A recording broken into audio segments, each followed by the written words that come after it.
فطر سے پہلے ایک آپ حضرات کے سامنے یہ عرض کرنا ہے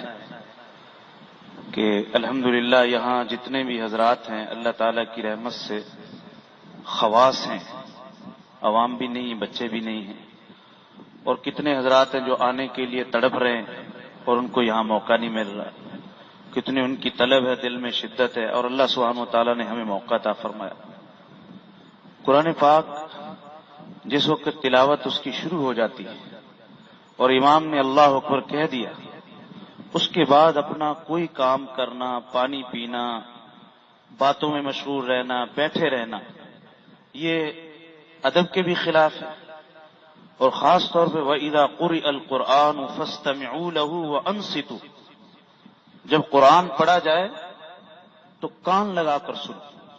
اور خاموش ہو جاؤ، لَعَلَّكُمْ تُرْحَمُونَ، تاکہ تم پر رحم کیا جائے۔ تو قرآن پاک کی تلاوت کے بعد ہر طرح اپنے کام کو ختم کر کے قرآن پاک کی طرف متوجہ ہونا، کان لگا کر سننا اور خاموشی اختیار کرنا فرض ہے۔ اب ہم دیکھیں، یوں محسوس ہوتا ہے جیسے گاؤں میں نہیں ہوتے تھے، بچے تراویحیں پڑھ رہے ہیں، امام صاحب شروع کر دیا، اپنے کام میں مشغول ہے۔ حیرت ہوتی ہے کہ آخر اتنی کون سی، اتنی ہم صحرائے تھر میں سفر کر رہے ہیں کہ پانی کے لیے اتنی بے چینی ہے، اتنی وہ اللہ سبحانہ، جب وہ وقفہ ہے پانی اس میں آپ پیئیں، الحمدللہ وقفہ اسی لیے رکھا جاتا ہے، لیکن جب امام صاحب نے اللہ اکبر کیا اور وہ تلاوت ہو رہی،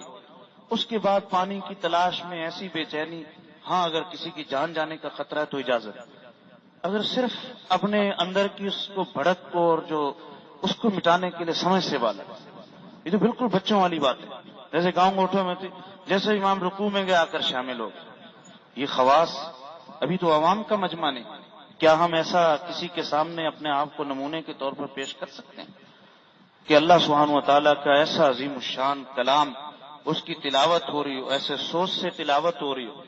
اور ہم اس میں اپنی ان چیزوں میں مشغول؟ تو بار بار میرے دل میں آ رہا تھا، ابھی حضرت سے اجازت لی تو یہ حضرت والا ہی کی طرف سے۔ اور دوسرا آپ دیکھیں، جب شیخ اپنی مجلس شروع کرتے ہیں اور خطبہ پڑھ لے، ہم اپنے آپس میں گپ شپ نہیں لگاتے، ہم اس کو بے ادبی سمجھتے ہیں، اور ہے بھی بے ادبی، اور ہرگز ہم ایسا نہیں کریں۔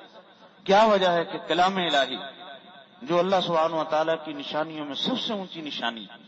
شعائر اللہ میں سب سے اول نمبر کا شعائر اللہ میں یہ قرآن سب سے بڑی نشانی، جب اللہ اکبر کہہ دیا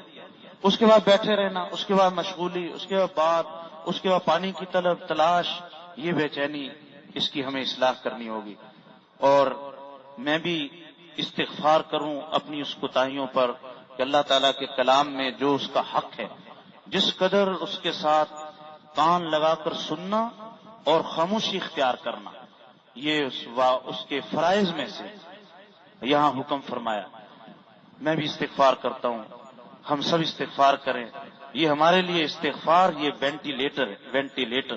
ہمارے پاس اور تو کوئی چیز نہیں ہے، لیکن جب سانس رکے گا روح کا استغفار کے ذریعے سے بحال کر دیں گے، یہ ذہن میں رکھیے گا، یہ وینٹیلیٹر ہے استغفار، اس سے بڑی کوئی اور دولت نہیں۔ اللہ تعالیٰ مجھے اور آپ کو توفیق نصیب فرمائے۔